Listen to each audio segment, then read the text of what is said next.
মার্কিন যুক্তরাষ্ট্রের উন্নয়ন bank US international development finance কর্পোরেশনের সহায়তায় ডাবলিন ভিত্তিক খনি বিনিয়োগকারী প্রতিষ্ঠান টেকমেটে $18 কোটি বিনিয়োগ করতে সম্মত হয়েছে কাতার বিনিয়োগ কর্তৃপক্ষ। পরিবেশ বান্ধব জ্বালানির জন্য গুরুত্বপূর্ণ খনিজ উপাদানে চীনের আধিপত্য কমাতে যুক্তরাষ্ট্র সমর্থিত উদ্যোগটিতে বিনিয়োগ করছে দেশটি। পশ্চিমা ও আরব উপসাগরীয় দেশগুলোর মধ্যে এ ধরনের উদ্যোগ এটি প্রথম।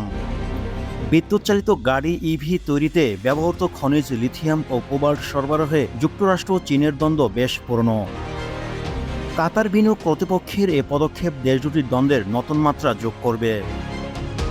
সাম্প্রতিক সময়ে মার্কিন প্রেসিডেন্ট জো বাইডেন প্রশাসন গুরুত্বপূর্ণ খনিজ উপাদানে চীনের আধিপত্য দখলের প্রচেষ্টা জোরদার করেছে। ভ্যাট দায়মুক্ত থেকে লাভজনক ব্যবসা পরিচালনার বিশ্বস্ত সহযোগী দ্য রিয়েল কনসালটেশন, স্বচ্ছ ভ্যাট আইনে দক্ষ ন্যায্য ভ্যাট প্রদানে। এদিকে নবায়নযোগ্য জ্বালানির দিকে এগিয়ে যেতে একে অন্যতম বড় কৌশল লক্ষ্য হিসেবে দাঁড় করিয়েছেন তারা। এ প্রচেষ্টার অংশ হিসেবে সৌদি আরব, কাতার ও সংযুক্ত আরব আমিরাতের আর্থিক শক্তি ব্যবহারের প্রচলিত করার চেষ্টা করেছে মার্কিন যুক্তরাষ্ট্র।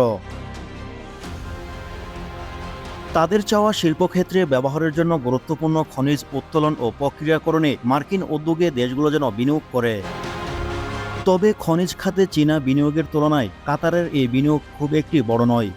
আর্থিক পরিষেবা প্রদানকারী প্রতিষ্ঠান গোল্ডম্যান সাকসেস তথ্য অনুসারে চীন বিশ্বব্যাপী প্রায় 90% বিরল খনিজ উৎপাদন পরিশোধন করে।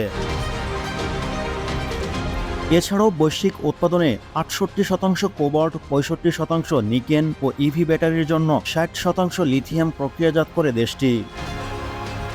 টেকমেটে 6 কিস্তিতে মোট $30 কোটি বিনিয়োগ করবে কাতার। এতে কোম্পানিটির মূল্য $100 কোটি ছাড়িয়ে যাবে।